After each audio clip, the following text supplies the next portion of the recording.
Carl Jung said, "Awaken and shine your light for others to follow. The privilege of a lifetime is to become who you truly are." This is an invitation to move differently in the world, to operate from a place of deep knowing and alignment. I'm Adrienne McDonald, and welcome to the Source Code Podcast. Let's dive in.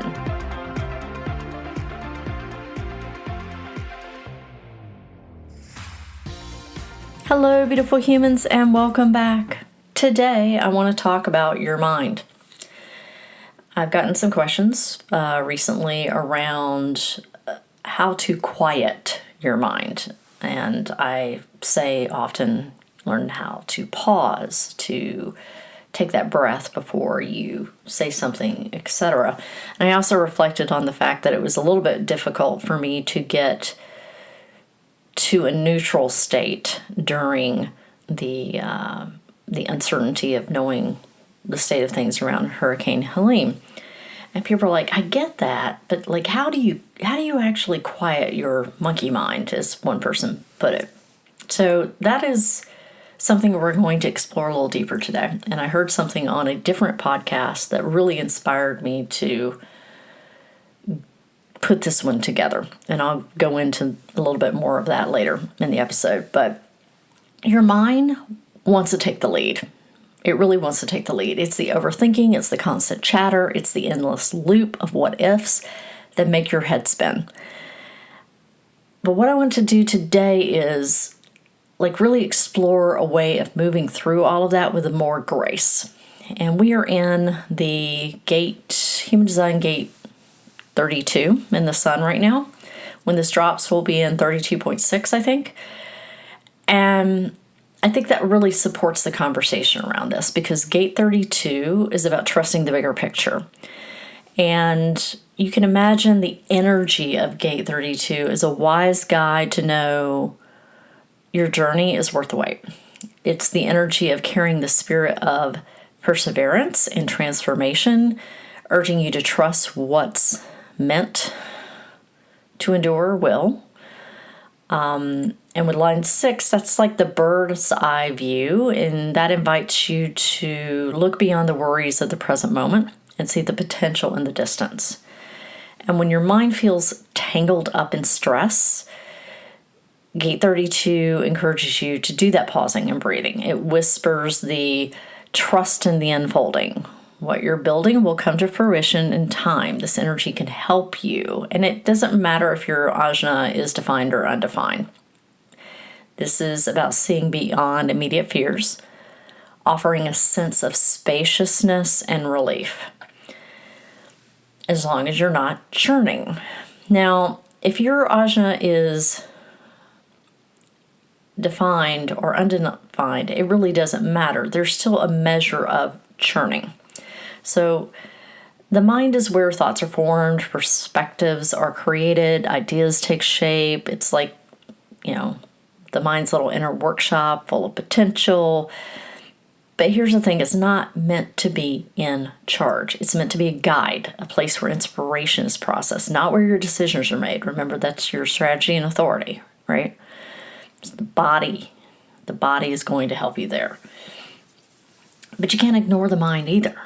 So if you have a defined ajna, meaning it's colored in, you experience a consistent way of thinking.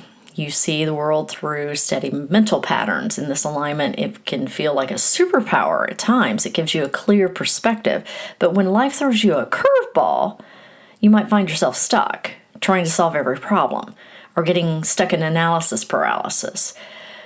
And when that happens, you need to embrace flexibility. When your mind gets stuck like that, try questioning your thoughts. Like, ask yourself, what is the opposite? What if the opposite is true? Or how may I see this differently? Because that can loosen the grip of needing all the answers or assuming you have all the answers. Do that breath work, that deep breathing exercise or a grounding exercise. Go outside, feet on grass, or you can buy a grounding mat. I've got a grounding mat. They're quite helpful. Feel your feet on the earth and remind yourself that your mind is a tool. It's not the master of you. Now, if you have an undefined ajna, you're a beautiful mental chameleon. You're absorbing and reflecting thoughts and ideas from the world around you, and this can make you extremely open-minded and intuitive, but you also may feel like a sponge soaking up everyone else's mental chatter, and that is just putting yours into overdrive, and that leads to overwhelm. So creating boundaries around mental space, being mindful whose thoughts you engage with, very important. It's okay to say, you know what, this doesn't belong to me, and let it go. You got to think of your mind as like a radio antenna, because you're figuring out which stations you want to tune into, because again, this is where you're more easily influenced. You got to clear the clutter. Like engage in a daily mental practice that sort of does the spring cleaning of your mind. Sometimes that's like a shower for me, and I'm just like letting everything roll off and go down the drain, because that's going to help you return to your own natural clarity and intuition. Another thing that helps, I think, it doesn't matter if you've got defined or undefined, is spending time in your own aura. What does that mean? It means spending time by yourself, unhooked from social media. This is particularly true for people that have undefined ajna, but I find that it applies to both. To get away from people's influence and technology's influence, okay? But let's go a little bit deeper. Because when I was listening to a podcast by Josh Cherise, I might have that name incorrect. The podcast is called The Emerald. He has these really long-form, in-depth, like intense podcast episodes around consciousness. And his latest one is called Why Mindfulness Isn't Enough. And I thought that was really intriguing for me. And in this episode, there's an excerpt that really just like blew me away. I think I listened to it, I don't know, 10 times or whatnot. But what in the excerpt that he said was, in an era in which we are decidedly over-focused on ourselves and our own processes, what is it that the modern mind needs? The modern mind doesn't just need to sit with itself. Mindfulness alone doesn't require relationship. Mind needs relationship because mind is relationship. The mind needs to establish itself within a relational architecture. Then, within that established architecture, within that cauldron, it can percolate and bubble. The mind needs to offer. Offering literally opens up space in busy minds. The mind goes from being a closed, self-obsessed system to a mind that's instantaneously, magically almost, in relation, because it has opened itself up to the larger world and allowed something to start to move, to flow from it and to it. The mind moves. This is the nature of the mind. It moves. Is it the wind moving, the flag moving, or is it the mind moving? Mind ebbs and flows. It pulses. If it is not allowed to move between things, it will circulate obsessively within things. And I was like, ooh, I must have listened to that part several times. If it is not allowed to move between things, it will circulate obsessively within things. And I thought, it really doesn't matter if you have a defined or undefined ajna. The key to calming the mind is the mind needs to offer. And that may look different for each of us, but at the core, that really is it. It needs to offer. It needs to think about being in relation. I say all the time, the reason why you're here, everybody's purpose is the same. We are here for the evolution of our soul and to contribute back to humanity in a positive fashion in some way, big or small, because we never know the ripple effect that we have. So when you think about integrating the power of offering, like how can we bring that wisdom into our life. And I thought, okay, all right. Instead of trying to solve mental overwhelm by looking inward, use it as an invitation to engage outwardly.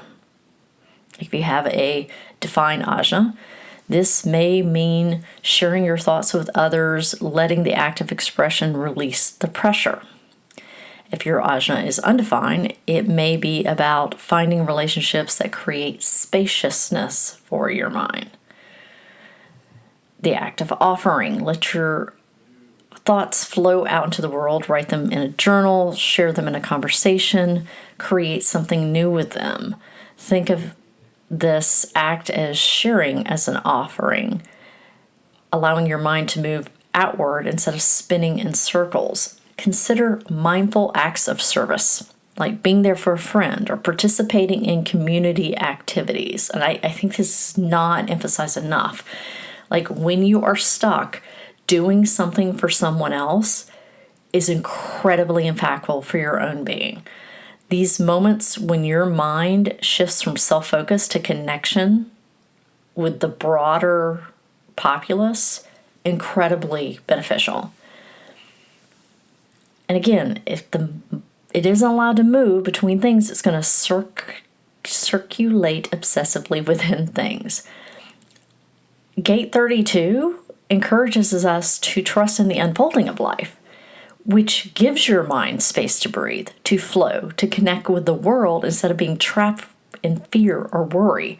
And when we're trapped in fear or worry, that's that inward focus of churning.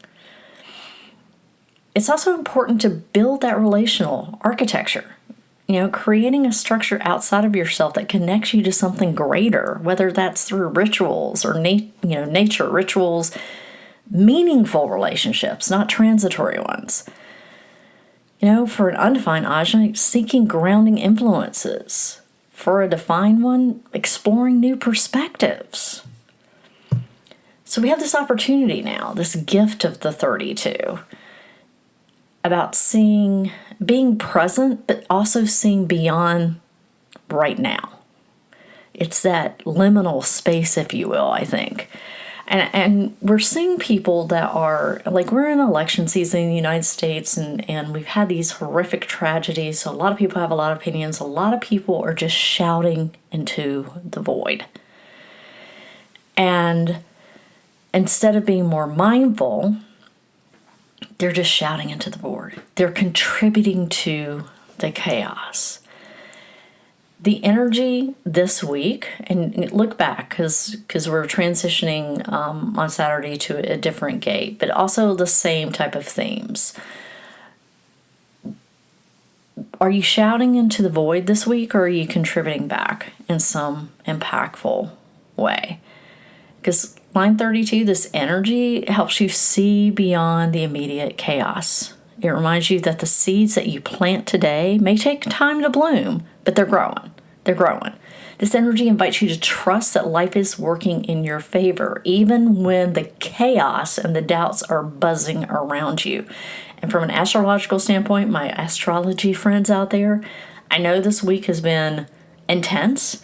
Actually, for the next several weeks, we have very intense energies from an astrological standpoint because we have Mars coming up on an opposition of Pluto. So very, very intense, especially for the cardinal signs. But when you align with this energy of the gift of 32, you're releasing the grip of the mental pressure. And again, if you know that you're in the mental pressure, if you're screaming into the void, you got to shift that from worry to like curiosity. Like, what is the opportunity here? And in that shift, that is where you find the pause. That is where you find the mental freedom. Mind is a powerful tool, but it is not meant to carry the weight of the world. Whether your ajna is defined or open, you can turn down that mental noise and turn up the frequency of trust, turn up the frequency of curiosity, turn up the frequency of connection, like meaningful connection. And a lot of that is through offering. A lot of that is through offering. What are you offering to the world? What are you offering to your neighbor? What are you offering to your community? Like, flow with life's rhythms, because we know we're going to have ups and downs. But you can either wallow in it or you can trust. So how about let's take a deep breath and let go of the heaviness and like turn up the light, because right now that's what we need more of in the world. The world is waiting for that magic. And everybody's got their own level and version of magic that only they can bring. You got your own flavor that only you can bring. And you do that by offering and not get like churning in your mind. Okay? All right, that's what I want you to think about this week. As always, love to hear from you on social media.